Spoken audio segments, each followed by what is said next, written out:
Dave, for the St Johnston fans watching this, how are you enjoying your first few weeks in management at Stirling Albion? It's been good. I'm really enjoying it so far. It's a tough job. It's whenever I've spoken to managers who've managed at part-time level and full-time level, they always say that part-time's tougher. Is you've got a lot more things to deal with that you wouldn't have in a club that's full-time. So it has been tough and thrown in a little bit at the deep end, but I've had a lot of help as well from the guys in and about the club and making life a little bit easier. When did you come to that decision to retire from playing football and playing for St Johnston?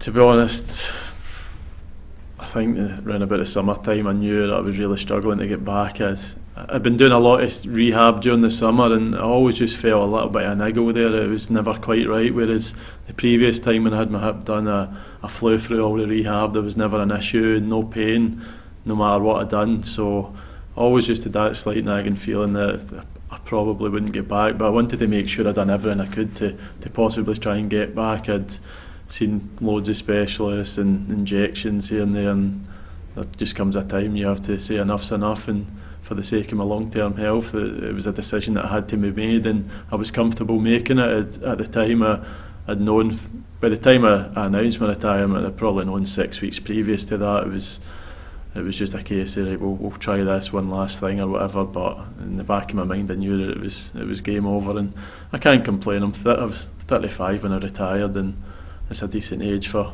anybody as a footballer, so I can't look back with too many complaints. Concentrate, last few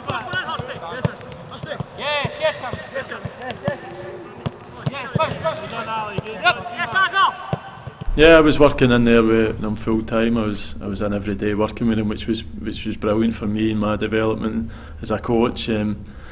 It's never too easy going from the playing side into the coaching side. There's a lot of stuff that you don't really think about that needs to be done, and obviously your preparation and stuff like that. And it was good in a way working with the young boys where you didn't know what your numbers were going to be on a daily basis. So you always had to be thinking on your feet and try to adjust sessions with these players. So it was a good learning curve for me, and Alex and Tommy and Callum were great with me, allowing me to do that, and I appreciate the help they gave me, and it's led to the job here at Stirling Albion, so I'll be grateful for them for that. Good try. Well done, lads. Great performance. That's probably your best performance since I've been with you anyway, for 90 minutes. Second half you started excellent. Danny, you set the tempo second half, the way you pressed the game, you and Connor the first couple of minutes, the amount of times you've won the ball in dangerous areas and countered. It was a great performance, solid at the back four were excellent. Well done, Scholes, getting through your first 90. Worked the ball really well, getting into the striker, getting runners beyond them. Connor as well, as we said at half time, be flexible in the shape. You find yourself in the middle of the goal for a tap in, you're playing right midfield, doesn't mean you have to just stay out there on the right. Get yourself in the box and you get your rewards, get your goal. Hursty as well, second half. The whole game, your work rate was great, you deserved your goal. The way you worked there compared to last week, that's what you need to do every single week. You've got the talent, it's just putting that work rate together. And that combination, a great combination, mate, it's a great strike for your goal. But every one of you's worked really well.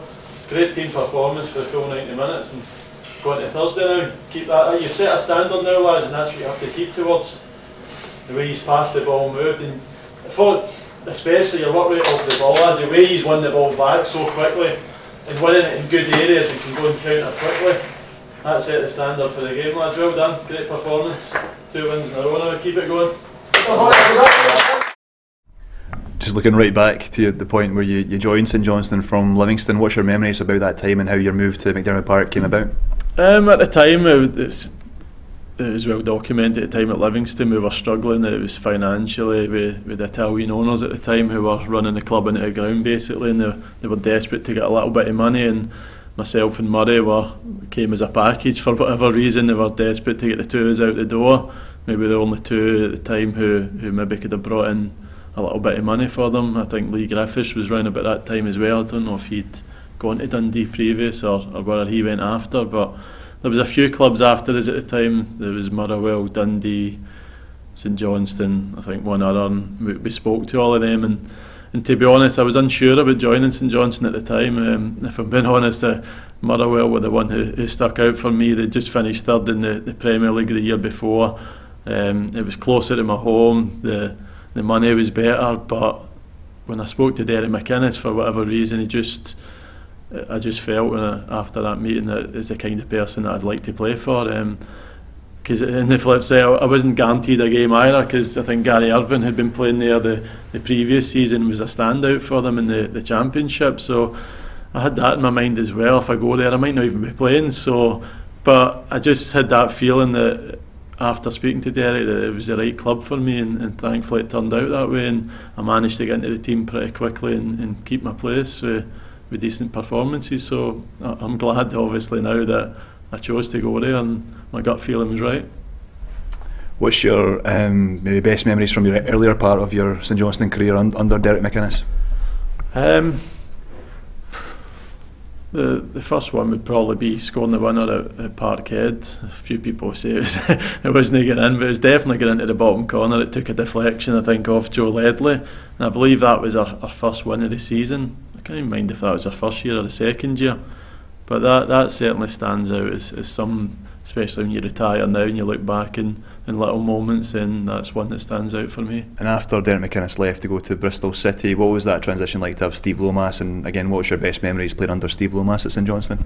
To be honest, it was quite a seamless one with Steve coming in. It was mid-season, and we were sitting in a decent position at the time, and Steve came in and basically continued the great work that Derek had done, and pushed us forward himself, and Tommy obviously came in at the same time. So I had some great times under Steve. I think it was there about 18 months. We finished third obviously the following season, and managed top six for the first time the first season they came in. So I think finishing top six was obviously a huge thing for the club. We'd finished 8th twice in a row the two previous seasons. To finally break that into the top six and establish ourselves as one of those clubs in the SPL was a great feeling.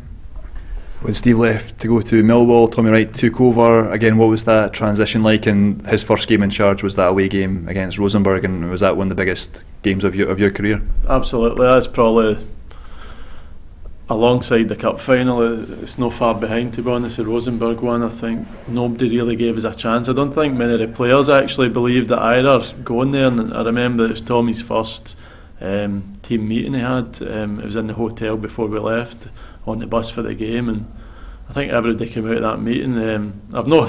He's not done a talk like that since, or I hadn't heard one before, but it's definitely the best team talk that I've had. He went through the teams and basically had everybody coming out of that meeting believing that we could go and beat them, and thankfully it turned out that way. We did. We put on a great performance, but that's definitely the highlight, I think, alongside winning the Scottish Cup for me in my entire career. So I'll always remember that one fondly. And just at the end of when the final whistle blew in the second leg to confirm the 2-1 win over Rosenborg, just how big was that in front of a packed McDermott Park as well? It was huge. Again, every European game that we had at McDermott was either a sellout or very close to being one, which made a huge difference. We always come back there with a decent away result, which was important. If you come back, you're 3-4-0 down, and fans maybe wouldn't want to turn up, but we always made sure we were right in the tie. And the Rosenborg one, although we had won 1-0 away, then we always knew it was going to still be a very tough game at home, and we lost an early goal in that one, and you're starting to think, because you've never really been used to in that situation, and you start thinking about away goals, and if they get another one here, we're really struggling. So thankfully Stevie May popped up through an error from between the goalkeeper and defender, managed to get his toe to it, and the rest is history, and it created one of the best results in the club's history. And it was another great season, finishing in the top six, but the obvious highlight is going to be the Scottish Cup win at Celtic Park. What was that run like, and at what point during that run did you believe that St Johnston could make history and win the Scottish Cup? That season with a huge disappointment of losing the League Cup semi-final to Aberdeen.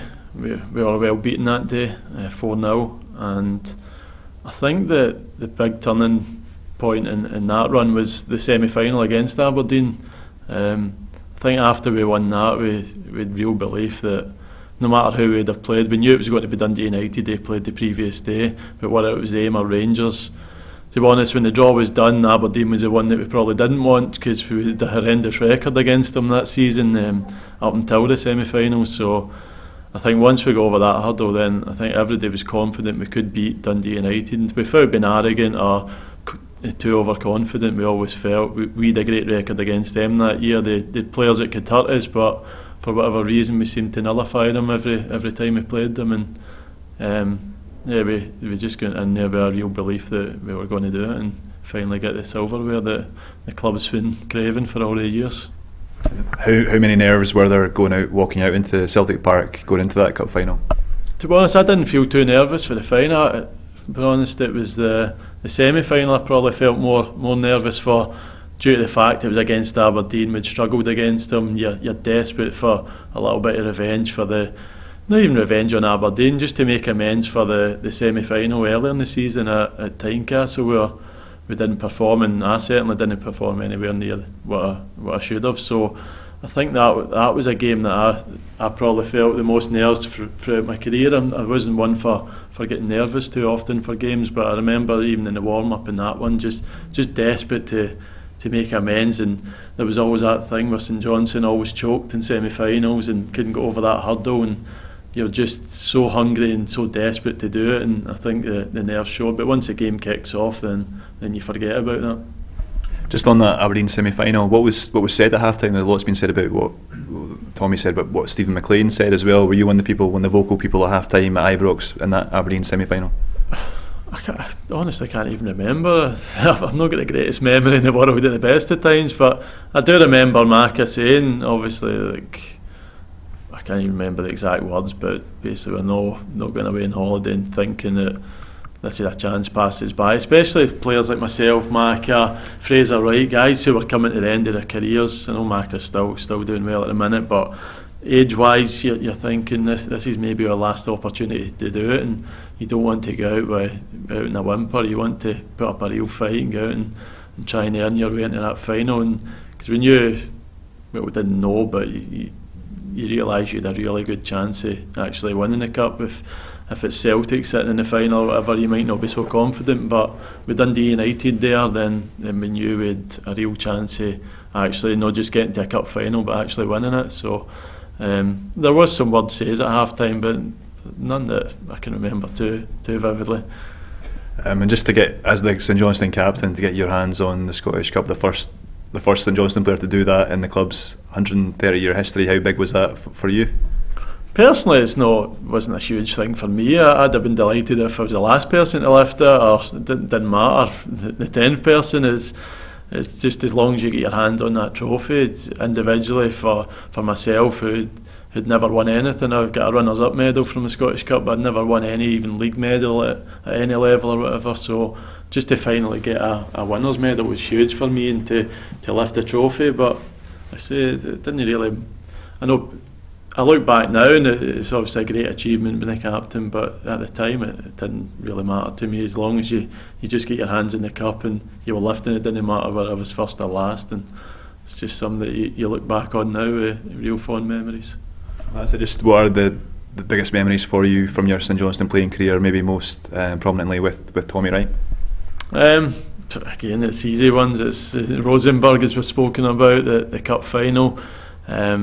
Finishing fourth a couple of times in the league as well, top 6 every year under Tommy, so the record speaks for itself. The job that he's done there, he's taken over from a team that was doing well enough with Derek McInnes, then Steve Lomas, and then Tommy progressed us even further. So there's been that natural progression, and really established ourselves as one of the top teams in the country. So it speaks volumes for the job that him and Callum's done there.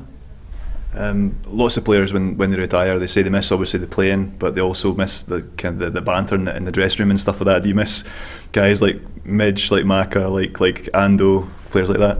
I miss Mackay. I don't miss the other two, that's for sure. Midge is a wee pain in the backside, and Ando's just Ando. I had 7 years of travelling with him, so but they're good guys. You do miss it. I was up seeing them probably a week or two ago there, and just getting back in, it's like you've never been away, and you obviously miss that part of it.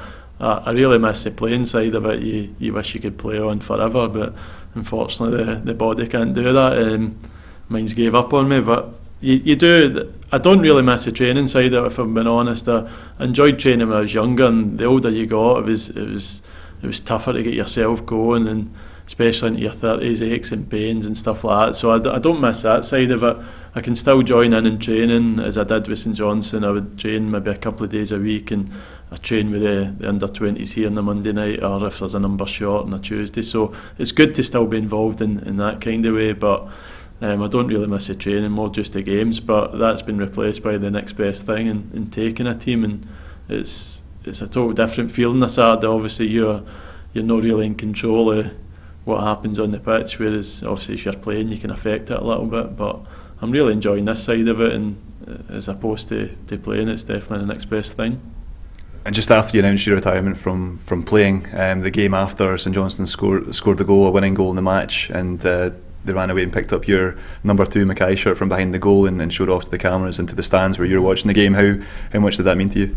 It means a lot. It was great. It was a bit surreal, mind you. It's like watching your own funeral for the sidelines. It was, didn't know what to do, clap or cry, but it was a great. I think it was Manny, the kit man, that came up with the idea originally, and obviously the boys took that on, and it just shows the kind of people that are at the club, from the players all the way through the staff. The whole place is filled with really good people there, and I hope they continue the success that they've been having, and push forward in the future and keeping the success up there.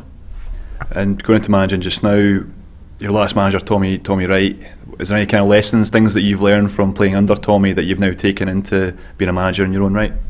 I think you take little bits and pieces from every manager. You'll see things that you like from them, and maybe one or two little things that you think, oh, I'd maybe do that a little bit different. And I think from every manager, I've taken little pieces, whether that's good or bad. Maybe some of them it's more a case of I definitely wouldn't be like him. But the guys like Tommy, if you don't learn or take little bits from them, Tommy, Derek McInnes, I've worked for some good ones over the years, Steve Lomas, especially guys at St Johnston who were all a success, and I love playing under them. It'd be silly of me not to take little bits and pieces from them. What I felt at the time was good management, or good man management, whatever it might be. So there's definitely little bits you take from them. Finally, is there any message you'd like to leave for the club, your former players, coaches at the club just now, but also the St Johnston fans from your time at the club? I'd like to obviously thank the fans. They backed me right from the start. My first season there, I think I won just about all the Player of the Year awards, which obviously helped. I got off to a good start, but they've been great from me from the first minute to the time I left. They still get messages and stuff from certain fans, and it's great to know that you're held in such high regard, and I wish them all the best for the future. It's a great club that they follow. It's still the first result I look out for, and it always will be. It's a club that's played the biggest part in my career, most enjoyable time as well, so it's a club that's very dear to me, and there's some great people there. Obviously the staff, all the staff that I've worked under there were fantastic as well, and the players, I've never been involved with a group of players that are so close together. I don't want to say it's used often, which isn't the case, but saying you would die for each other, but there's guys there that really would run through brick walls for each other. The core group that we've had for years, like myself, Fraser Wright, Ando, Mackay, Midge, Liam Craig coming back. There's so many to mention that it's unusual for clubs nowadays to have a core group of players like that who stick around for so long together, and it's testament to the club that everybody loved their time there. They didn't feel the need to leave when maybe people had chances to go elsewhere, and just a unique group of boys that we've had there, and every year the manager made sure that he added the right type of players every season they were the right characters as well as what they could do on the pitch, and it's proved to be a great success for us. And I just wish that everybody at the club all the best in the future, and hopefully they keep on progressing the way they have been in the last 6-7 years and continue that success. Cheers, Captain. Cheers, Ross.